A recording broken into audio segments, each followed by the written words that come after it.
right, welcome back to another After Dark, everyone. Hope you all are having a good night so far. Hope you guys had a wonderful day. So here we are back, and it is part 4 and the final part of the Michael Jordan, The Wizard's Years documentary from a channel called Nobody Touches Jordan. I am linking the original video in all of these videos. They're all in the description. So if you guys want to check out the original, or if you want to check out the channel, go right ahead. The link is down there in the description.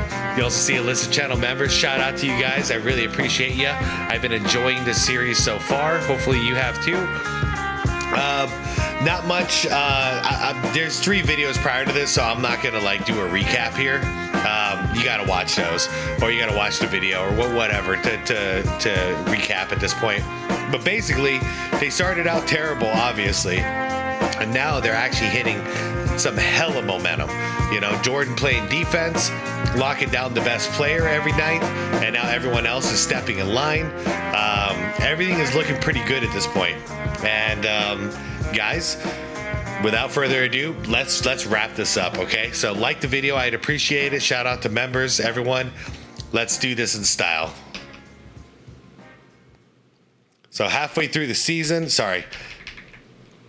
halfway through January, which is almost at the halfway point of the season, Jordan would make his much anticipated return to Chicago. And mind you, at this point, they somehow miraculously, they have a winning record. Where moments ago, Michael Jordan, wearing a Washington Wizards uniform, received a thunderous ovation when he was introduced by Bulls public address announcer Ray Clay. Yes, a stirring homecoming to introduce the Bulls. Yeah, Ray Clay talks about doing this, and he was so happy to do it for MJ. Huge sports day in Chicago. This is weird. This game is messing with my head already. Because I'm used to looking for MJ on the Bulls, so I'm gonna have to retrain my brain here. Michael Jordan's return, followed by the Bears and the Eagles, playing to get to the Hassel. Artest felt he could do better. He said he was too hyped up. And remember, during the offseason, Artest inadvertently caught Michael with that elbow, injuring his ribs. Yes, sir. Jersey. And the Wizards haven't even been close. In an extremely underwhelming contest, Jordan and Artest forced each other into horrible shooting nights. Okay? So there you go. They both shut each other down. No surprise. Ron Artest, that guy is a monster on defense. And he was a hell of a shooter. Good offensive player, Ron Artest. That was before he went to the Lakers, obviously. He was a hell of a scorer. But Jordan is right now... Yeah, he's playing great defense, so no surprise. So basically, both stars took each other out of the game. Artest on the strip of Jordan. Here's Artest putting the move on Jordan. No contact, but no call made. Lead on the Bulls in what has been a horrendous shooting first half. Michael Jordan. Kwame Brown hasn't played that. He was chosen first in the draft. The steal by Ollie. Oh, Time win yeah, over the Lakers. This looked like a slot fest. Milwaukee, a road victory in Atlanta. And a foul is called. It's an offensive foul on Ron Artest. Personal. I mean, you know, bad if you pass. look at Doug Collins. Great defense. Oh, come on. Artest. They can't buy a bucket. Bulls have a good shot at it. Artest. Oh, speaking of bucket, y'all ever buy a bucket of spaghetti? Because there's this place, there's this place over here, and I've never been to it. I forgot the name of it, but I'll never forget looking at their menu. They literally sell like a bucket of chicken, but instead of a bucket of chicken, it's like a big old bucket of spaghetti. And I don't know, man. I don't know why. My bad. Let's get back to basketball. And makes it tough for Jordan to get started. Could be a foul. Foul is called on Artest. Meanwhile, Jordan has missed his last 5 shots. He is now 7 for 21 from the field. And Artest is fouled out. Damn. Bill Cartwright, Michael. Oh, yeah. Jordan. Just a little friendly pushing and shoving. I love it. Michael will have a good laugh at this one only because they won this game. Our test. 4 points. 14 points. 4 steals. Fouling out with 14 points. Final seconds. Dude, the Wizards win. Folks will do it. Mercifully. The Wizards, 77, the Bulls 69. In a moment, we'll be chatting with Michael Jordan. Michael Jordan. All right, thank you very much, Mark. This was a very ugly basketball game, but the most important thing when you're playing a game like this is to make sure that you're winning. It is. I mean, it wasn't a pretty game. I think still 33% shooting, 16 points, 12 rebounds. Okay. 2 steals, 4 assists. Yeah, so MJ was winning it. Yeah, he was winning in a different way. It wasn't about the scoring. 12 rebounds. And his assignment was to lock down on their most dangerous player once again. That's his assignment. Lock down on D. both teams were pretty much hyped, wanted to play well. You know, a lot's been made about the game. Me personally, I didn't play particularly well, but we won the game. We could somehow find a way to win the game, and that means most. Come back and win the game. But it's tough playing here. I almost feel guilty playing against with the fans and the appreciation that they paid to me early in the game. It's tough playing in front of them. Do you think you will ever be separated from the Chicago Bulls? I mean, you became MJ, great basketball player as a Chicago Bull. Now you're at the Washington Wizards. Will you ever be separated from this team? No, I don't think I'm going to ever be separated. I mean, I have too many memories to try to forget, when I leave here. I think we're always going to be connected somehow, some way. Even though I'm working for another franchise, somehow I'm always going to be connected with the Bulls. It makes me wish Reinsdorf would have just actually granted Jordan his wish and became part owner. He wanted to stay in Chicago, man. Anyways, heading into the All-Star break, Jordan and the Wizards begin. Yeah, they've been on a stride for sure. At this pace, it was like, dude, you guys are going to go from the worst team to a playoff team. And the only difference was Kwame Brown drafted, Michael Jordan enters, Go in regulation. Wizards trying to get back to 500. Alley-oop Jordan off the glass and in, and MJ has 40. 40. Run out of time. Here's Michael Jordan, and he gets 41 points tonight. He just broke to the hoop, got the pass. All right, a week after dropping 41 on the Cavs, sorry Cavs, it's just how it goes. Jordan decided that he still wasn't done torturing Cleveland. Okay, he's never going to be done torturing Cleveland, is he? Sorry, Cleveland fans. It just you can't stop MJ from being MJ. Trying for the rebound, lays it back to MJ, and he. Ooh. That would have counted too. Oh, okay. So they didn't count that. Make this one. Big time free throws. And he does to give the Wizards the lead by 1. Miller, alley-oop from him. He missed it. Gets the rebound and scores. Ooh, big time bucket. That was good. Chris Mim. Here we go with 1 and 6/10 seconds left.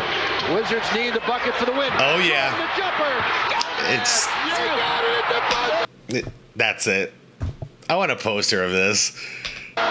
Does it to Cleveland again. Sorry, Cleveland. I don't know why MJ hates you guys so much. Jordan is the Cavalier killer. No time. The Cavalier killer. What a shot by the greatest player of all time.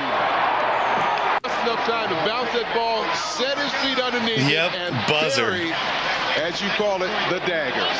Yep. Subway play of the day. Michael Jordan. Hey, good pass by Popeye. Tonight with 26 points. He did it to the Right there, I love in the it. playoffs. He did I love it so Cleveland much. When he scored a career-high 69, and he's done it in his comeback bid here with the Washington Wizards tonight. Oh, man. MJ must have thought it was the playoffs or something. Anyways, condolences, Cleveland fans. Hey, at least you guys won a championship, okay? Here in Phoenix, we still haven't won a single championship, so I don't want to hear too much. Okay. The Wizards struggled for a short stretch in January, but managed to recover and win 6 out of their 7 games heading into the last game before the All-Star break. Yeah, so they are, I mean, they're not just like a playoff team at this point. They're looking, I don't want to say they're contenders, but they're looking like we get out of the first round kind of team, at least. This is the momentum that was happening. So this is the story. Everyone just looks at stats. You know what I mean? The funny thing is, MJ didn't get the Wizards to this point, to this kind of momentum, just by scoring or putting up numbers. He did it by locking down on defense.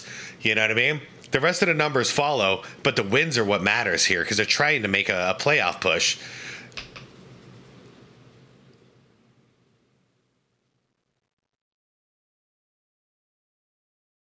All right, solid 25-21 record now. Jordan's Wizards were set to face the toughest challenge of the season. Got to be the Lakers. So they're 4 games above 500.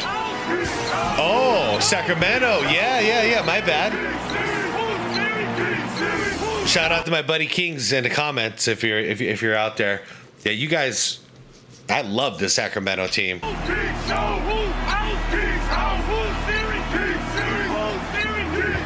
All right, so now we're going against the best team in the league, basically, best record-wise.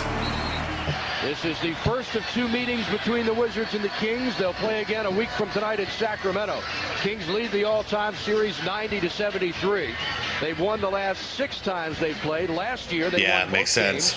By 34 in Sacramento in January and by 5 here in February. All right, so that's a good setup. So the Kings have beat the Wizards the last 6 times. Enter Michael Jordan. I don't remember what happens here, so let's see.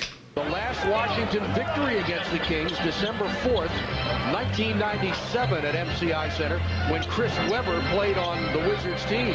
Richard Hamilton. Yeah, the Bulls team. And mind you guys, this video has been showing wins and losses. So, especially in the first 2 videos, or the first 2 parts, because they sucked back then. So yeah, they're showing all the losses as well. So we don't know. I don't know who wins this game. Anyways, Jordan got off to a hot start, hitting 7 of his first 10 shots. Very good. The net. 2-point Kings lead. And that's fair. A team like Sacramento, defense alone is not going to win this game. You got to put up buckets. Jordan, nice ball movement. Nice move, Jordan. It in. Great. Jordan, nice move. Fadeaway, got hit on the arm. Beautiful. Score the goal. He'll go to the line. Started off 2-9 their first 11 games. That means Jordan gets their shot. Dude, Washington's holding the lead. Fadeaway. Dang, man, this is crazy. 13 points in the half for Michael Jordan. On 6 of 9 shooting, MJ averaging 25.1. You hear that, by the way? MJ at this point is averaging 25 points, okay? He's got 2 bad knees. He's got a rib that's broken in 2 places, messed up finger, something wrong with his hand, and he's still getting 25 at this point. So he's warming it up. You know what I mean? His scoring is going higher and higher. He's getting better and better. The team themselves is getting better and better because of it. Points a game. He's 7th in the league. Yeah. I was just about to say. Flips it up, no good. Lou to run. MJ, nice move. Off the glass. Beautiful. Yeah, here we go. And he's down and he's hurt. Oh, what could have been, man? He hurt his knee. What could have been? He's trying to get up to run it off. I think it is he banged knees with someone. He's trying to walk it off. Jordan hit the tough shot off the glass for his 15th point of the night, and here's another look. And you can see as he gets in the air, he readjusts the shot. Oh, yeah. Tom Thomas. I always forget. It's his own teammate. And they were both just looking at the ball. It's no one's fault. The previous look before that was a great angle. That's just really terrible luck. And look at MJ, man. MJ crazy. This is why us old heads get so frustrated with the current players. Like, you have something uncomfortable and then you don't play for a month. Jordan nursing two injuries, 3 injuries, 4 injuries right now, and he's still playing every single game, playing his heart out. Now you think like, okay, he just busted up his knees so bad, he's limping, he should sub out. MJ's still trying. And he stays in the game. He's crazy. Good sign. D-Bot. Here's another look at this from high angle. Watch him hit right Bop. there. With Thomas. D-Bot's a 50. The effects of Jordan's knee injury were immediately visible. So he started out 7 for 10, and then he shot 5 for 20 for the rest of the game. I wonder why. It's back to Jordan in the beginning of the season, basically. No leg. But he tried, is the point. Jordan eyes the basket, fires, misses. On one leg, he's still taking 20 shots and trying to win this game. Jordan fadeaway, missed it off the glass badly. 2 points and a half for Chris Webber. Jordan fadeaway. Misses. Terrific first half with 19 points. And that one's short. Rip goes inside, kicks it out to MJ. Wide open look at the... Yeah, short. You guys noticing? Pass for Michael. Oh. Misses, but look at Joe. Jordan backing in on Bobby Jackson. Fade away. In and out. I mean, at this stage, Jordan was starting to look very similar to 1998 Jordan. And then the knee had to go. Yeah, he can't. He can't do it. Even after his knee injury, however, Jordan was able to lock down Peja. Seriously? Yeah, Peja, Reggie Miller type. Running through screens, bombing threes. Running through screens. That's the worst nightmare for somebody with only one working leg. To run through all those screens. What the hell is he still doing on Peja? I would ask for a switch there. Moving, being in the right place at the right time, happening more and more. 1, SlkEM in and out. Oh, 25-1, that's the best at home. Not too shabby on the road, 12-10, but the one loss was good defense, man. Good defense. Dallas. And they've since then won 18 consecutive home games. Pollard lost the ball inside. He got hit. I don't know what happened to the video there. Somebody not having Webber. So tonight, the second of a back-to-back, and they played a back-to-back Sunday and Monday as well. Oh, no Chris Webber here. Okay, that makes sense why the Wizards are actually winning this under the circumstances. I wonder if they actually take the W. Losing to New Jersey. That snapped a 5-game winning streak.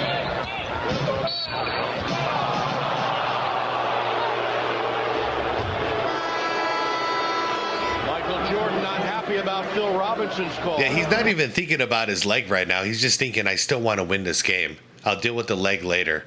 The guy, it blows my mind. Anybody else at this point, they'd already be seeing a doctor, getting X-rays done, a lot of contact and not look like he was getting an MRI. That's what great rebounders do. They expect every shot to be a missed shot. Stojakovic on Jordan, fadeaway, missed it back. Damn, man. Popeye's right. It looks like just Jordan's presence is freaking out Peja, to be real. The defense is okay. Oh, that was a good defense, though. That was great. Grand prize winner sees Washington play Boston back-to-back, complete with airfare and hotel. Enter now by sending your name at the MCI Center. What a way to Fourth quarter, they won the game. That makes this game so much more special to me. Like, I always just remember this as the game Jordan like officially busted his knee, like it was done. But he stayed in the game to win the game. So he's probably thinking in the back of his mind, okay, I know I'm injured, but we're above 500. If I have to miss a game or two to recover, at least we got to win this game. Like, we got to win this freaking game, and then I can take a couple of days to recover, and we'll get back on track. Like, I can't believe he closes this game out. And it doesn't end here, you guys. It does not end here. The willpower. Toronto, Sacramento. Because this story ain't over yet. Gives it up and a slam by Gerald Wallace. 10 seconds to go. It won't matter. Michael Jordan, Doug Collins, and this Washington Wizards club have brought quality pro basketball basketball back to the nation's capital. Yep. And a shocking upset tonight. The Wizards knock off the team with the best record in the NBA, 108-101. All right, thank you very much, Rip. How about tonight? Upset win over Sacramento, a big one. You couldn't have asked for more. I told you, I mean, anything can happen with this team. I mean, 33. You know, we're young. Way to step up. Having fun, you know, and I think we're just playing hard, you know, leaving everything on the floor. Back in the day, a team like this, you may have been a little tentative. You guys were very aggressive. And when Mike went out of the game in the third quarter, it seemed like you guys were having a lot of fun out there. Oh, yeah, we all started to get our rhythm back, you know, just pressuring the ball, you know, trying to get up and down the court, especially on defense. You know, I think that was the key tonight. 33 points. Are you back? Are you healthy? Are you waiting for this All-Star break? Oh, wait, I mean, I'm not 100% yet. You know, still some things I can't do, but I'm getting better. How about the job Popeye did? I mean, it's unbelievable watching the big guy out there diving all over the place, hitting every shot he takes. Oh, he's a vet. You know, you get that out of veteran players. I mean, Pop surprised me with the dunks today, but he did a great job for us. He did a great job, too. Congratulations. Rip Hamilton, big day for him. Back over to you, Buck. Yep. The big dog goes down. Way to step up, Rip. Seriously, way to freaking step up. For MJ, it was a sign of great things to come for him in his career. 26-21 with their 5th consecutive victory. Wait, what? It's improved to 26-21 with their 5th consecutive 5 straight. 26-21. Yeah. Sportsnet Tuesday night. They're going to make the playoffs at this point. The Wizards' victory over the Kings would be their last bright spot in the Jordan. Yeah. So here we go. Here's what's next, you guys. The story continues on.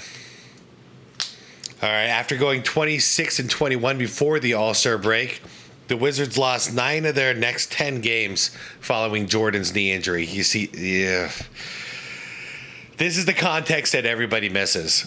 What could have been, what was happening, and then what inevitably happened because of the injury.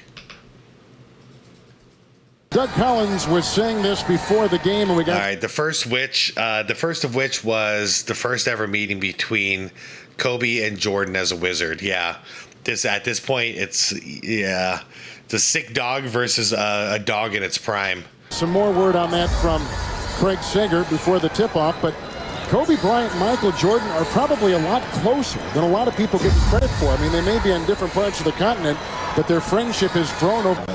Wow. That was interesting. So they're actually talking about their friendship back then.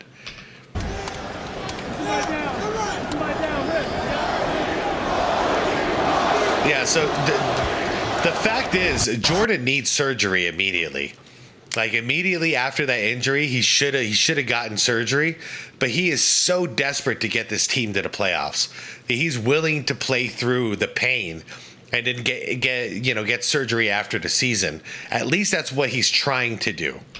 The defending champions coming back from 20 down to beat Washington 103-94. As Kobe Bryant with a mesmerizing performance. An excellent development where they'll make another step. Let's remember, Michael Jordan came back. No one had any idea how he would perform. No one really thought the Wizards would be this strong at this point. Michael Jordan has been a remarkable player. As you mentioned, 25 points, 5 rebounds, 5 assists. Only Kobe Bryant has done that. 39 years old on Sunday, and the Wizards right in the thick of things with all of that. I mean, I wouldn't call him the MVP that year, but I'd say he was probably like 3rd or 4th. As far as like who was in the running for MVP at this point.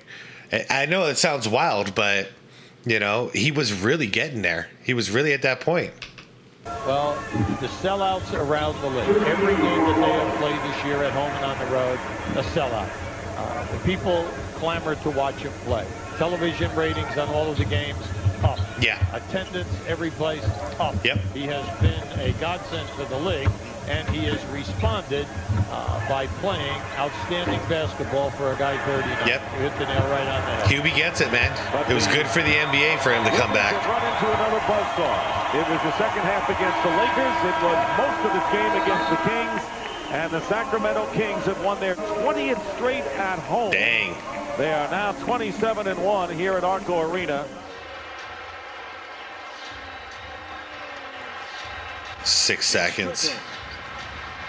drive. It's Grant for the jumper. Ooh. With 1.4 to go, Brian Grant goes bottoms up. All right, with Jordan unable to perform at a high level following his injury, he got his knee surgery to repair the torn meniscus. I know what that's like to work on a torn meniscus. It sucks. There's no strength in there where you need it. Anyways, eventually ending his season 14 games after the injury. Now, this is the key, you guys. Everybody knew. I mean, I'm talking about on the Wizards. The Wizards staff, the trainers, everybody knew. Obviously, Jordan needs to go under the knife. Jordan needs to get the surgery. This ain't going to fly. But Jordan tries 14 more games. He tries his ass off for the team for 14 more games until he realizes this is just getting worse and worse. You know, I can't. Mentally, he wanted to do it for the team, and he tried his best. But after this, it was time to get surgery. That's just heart of a champion. That's all that is.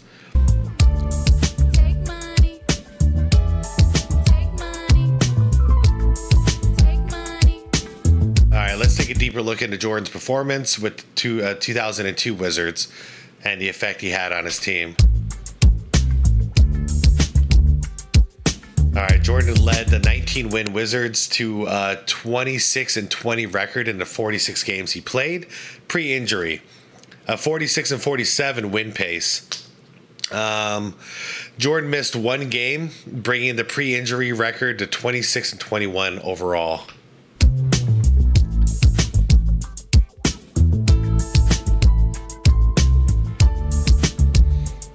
To that point, no sub-20 win team had ever obtained a winning record within one season. Yeah, that's that stat I was talking about from the beginning. Since then, there has been two cases of sub-20 win teams obtaining a winning record the next year. I think Detroit just did it last year too, right? So we got to add one to the list. I think so.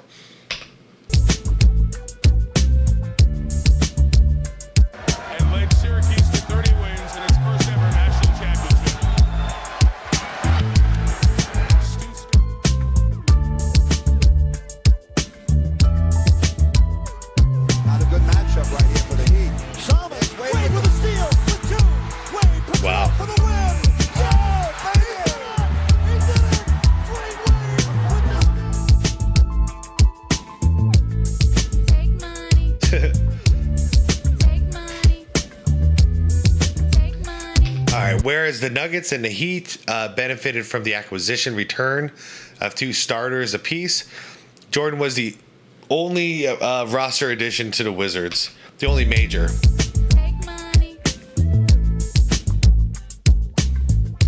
If not for Jordan's injury, this would have been the only time that a sub-20 team obtained a winning record. Yeah, I know. With only one major addition to that roster. What could have been, man? Outside of Jordan, the Wizards' only new additions were 5 bench players, 4 of whom were rookies.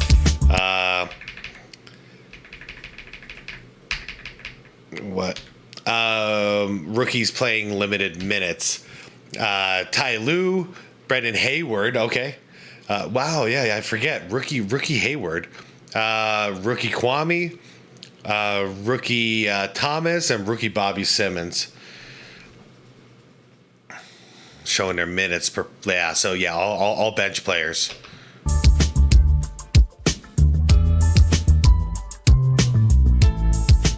Except for T. Lue. I think T. Lue was starting. I'm not sure. I think Ty Lue was starting. What makes Jordan's 26-20 record when he played pre-injury even more impressive is the fact that his second option, was Rip Hamilton. He missed 5 weeks in that stretch due to a groin injury. So yeah, he was all alone. He was all alone for that time.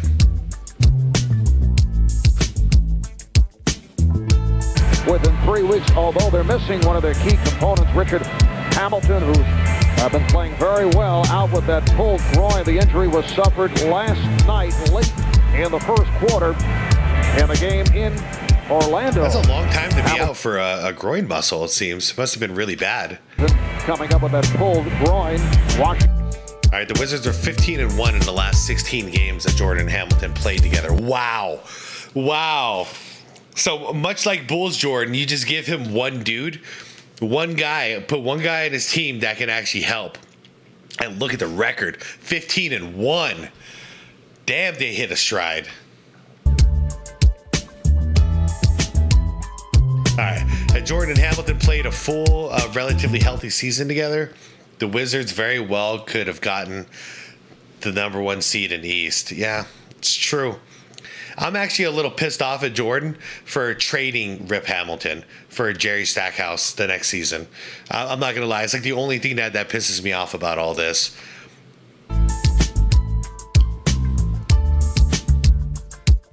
Along with his impact in the W column, Jordan put up great individual numbers before his injury. Yeah, but the W's is what counted, though. Through his 46 games pre-injury, Jordan averaged 25 points, 6 rebounds, 5 assists, 1.5 blocks, and 0.5 steals. Shooting on 42%. So not his. I had that wrong. 1.5 blocks. I'm sorry, 1.5 steals. And half a block a game. Yeah, the only thing that was struggling still was the shooting percentage, but that was increasing as the season was going on, naturally.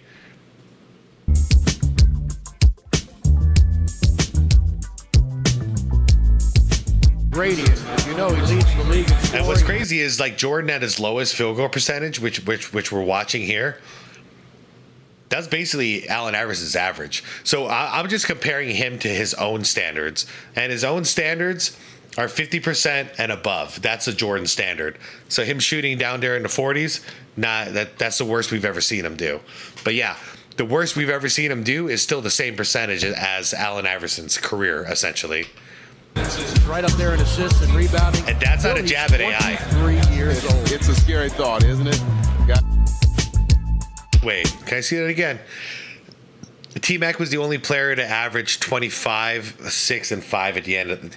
Like I said, I'm not saying he would have won MVP, but he was a candidate. Like, he was a contender for MVP this year. If not for that injury.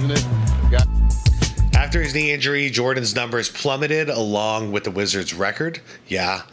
As he only averaged 15.7, 3.8, 4.8, 1.2, and 0.3 on 39% shooting. Yeah, man. I can't believe he played so many games with that injury is what it is. Like, screw. But it's just proof, again. He didn't give a fudge about his numbers. He just wanted to help his team win. You know, he wanted to get W's and get into the playoffs. That's all that mattered to him. Screw the numbers.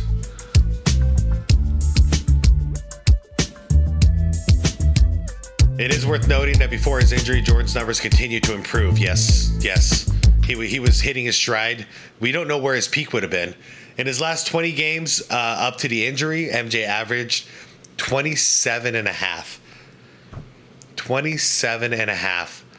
Incredible. 6.4, 5.2, 1.3, shooting 44%. Okay.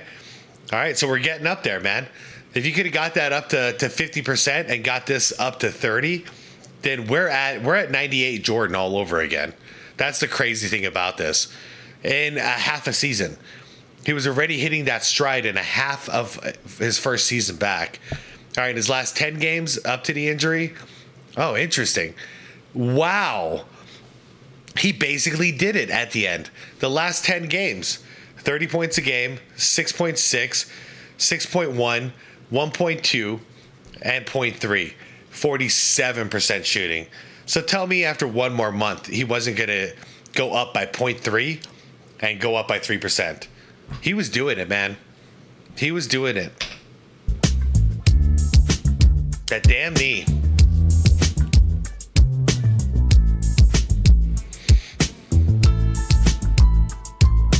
I guess we're not going to talk about the next season. Okay, Jordan managed to put up those numbers while dealing with numerous injuries, even before the knee injury happened. Yeah. So kind of recapping episode 1 or part 1, tendonitis in his wrist and both knees, getting his ribs broken by Ron Artest in the offseason in multiple places, and having his knee drained of fluid multiple times. Black tar.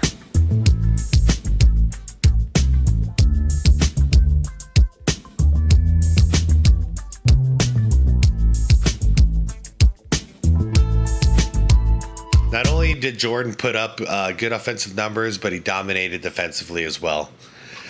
I mean, that's what turned the team around, in my opinion. You know, that's what started getting them confidence, was the defense, and he led the charge.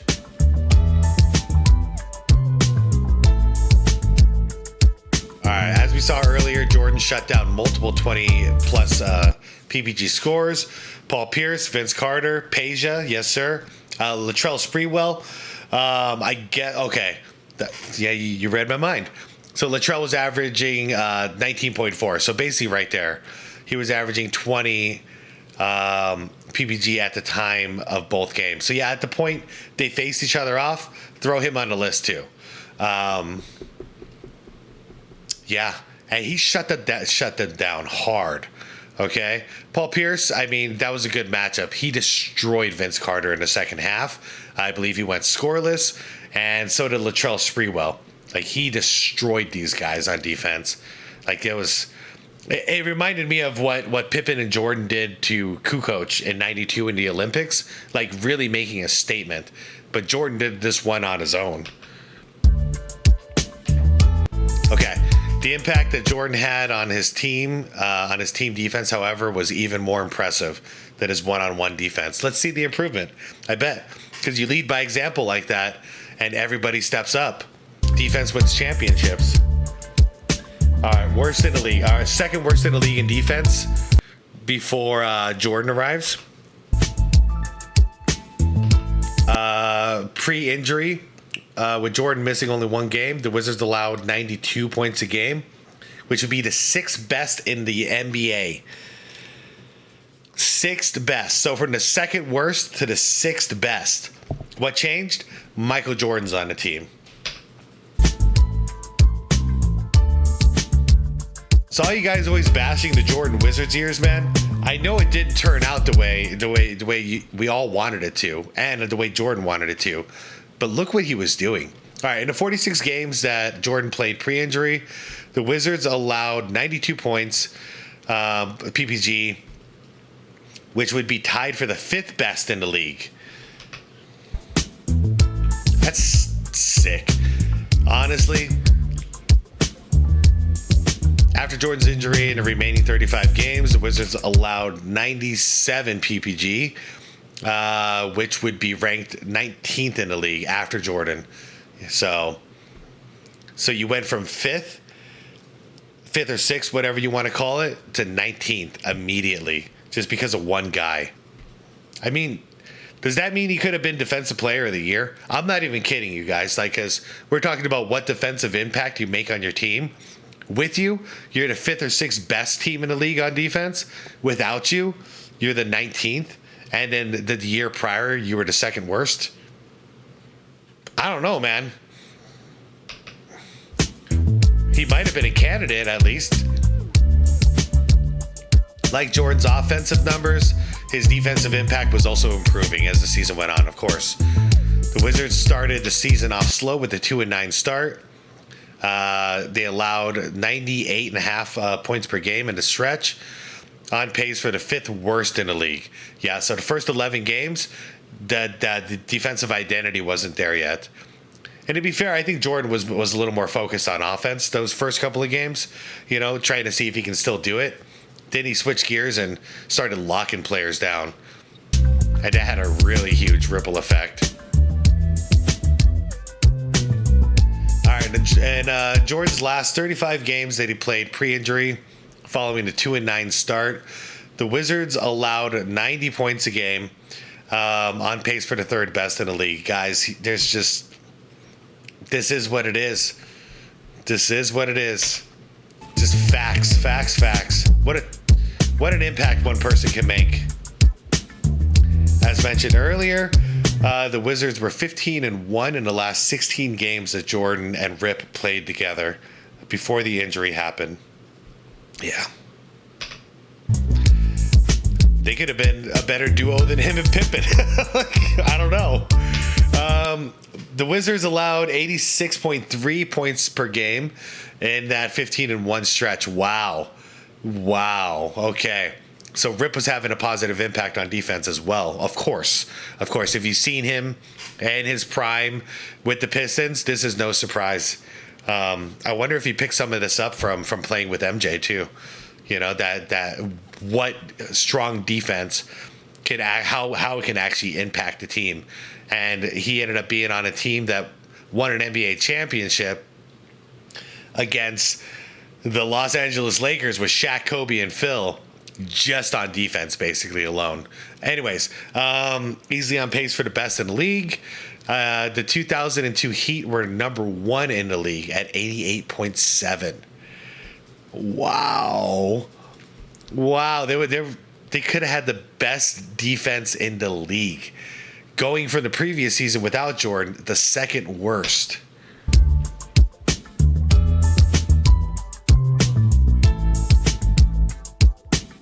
All right, even with Rip playing 78 games the previous season, the 01 Wizards were the second worst. Dang. All right, had Jordan and Hamilton been able to play a full, relatively healthy season together, the 02 Wizards potentially could have gone from second worst to number 1. Yeah, with Jordan being the only major addition to that roster.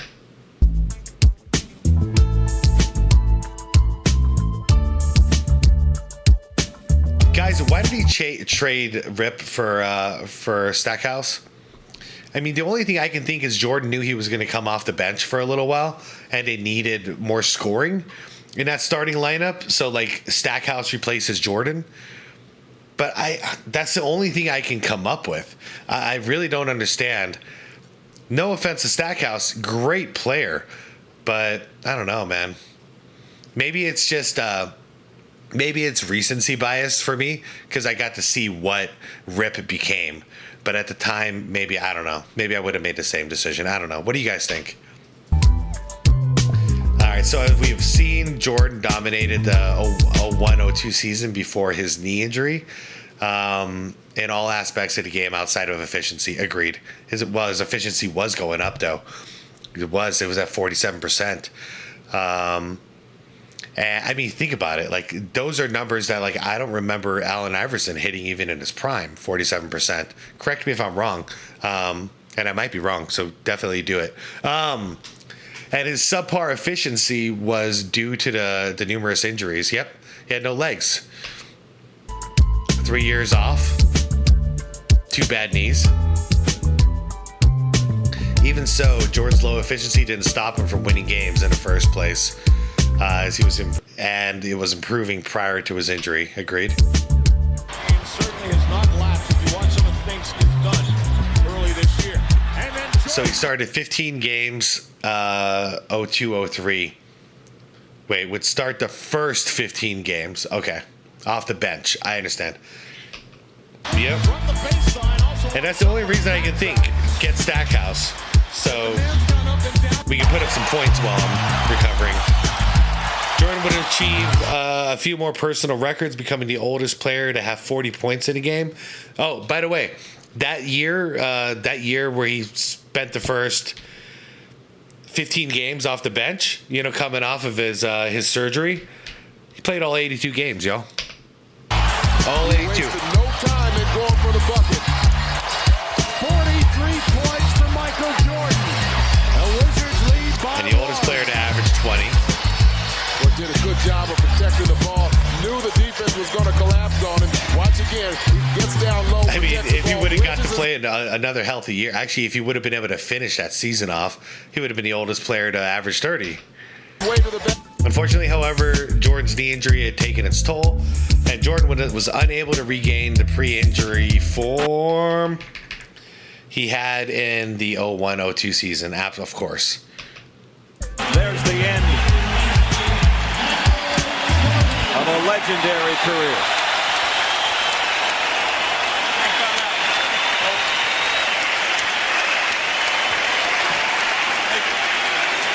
Thank you for the encore, MJ. Thank you for the encore, man. Thank you for the gift. Ignore the haters. I got to do it every day, too. Yeah. Wow. After all that reading and everything, like, I feel like my voice is about to go. So I'm going to do a quick outro here, you guys. Real quick, in the comments, who made it who made it through this entire thing? I hope there's some of you who did, because this was a cool documentary. It's not what I thought it was going to be at all. This was not narrated. It was just like, here, let's show you all these matchups so you can really see the timeline of the impact that was being made. You know, it wasn't about the fancy music or anything like that. It was really just basketball. And I appreciate that, because all the other documentaries I've seen are very epic in form, and this one was just straight to the core. Anyways, you guys, let me know if you watched the whole thing. What'd you think? Any of you guys who have always been very critical over Jordan playing on the Wizards, does this change your perception at all now that you can see the vision and what was happening before it all came crashing down, or do you still feel the same way? And that's it, you guys. Yeah, my voice is tired. I'm gonna head out and go get some rest for tonight. I'll see you all in the comments, okay? Thank you so much for watching. Anybody who did, I expect incredibly low views for this series, but man, shout out to all you guys who watched it, okay? Final shout out to members. Thank you for your support. Like the vid if you liked it. Subscribe to the channel if you want more content like this. Hit that bell if you want to get notified for whatever is going to come out tomorrow. After doing this for 2 days straight, it's going to be kind of sad to go back to business as usual, but we'll move on with something different. Anyways, you guys, hit that bell if you want to get notified for it. And most importantly, it's to be water, my friends. Peace out, everybody.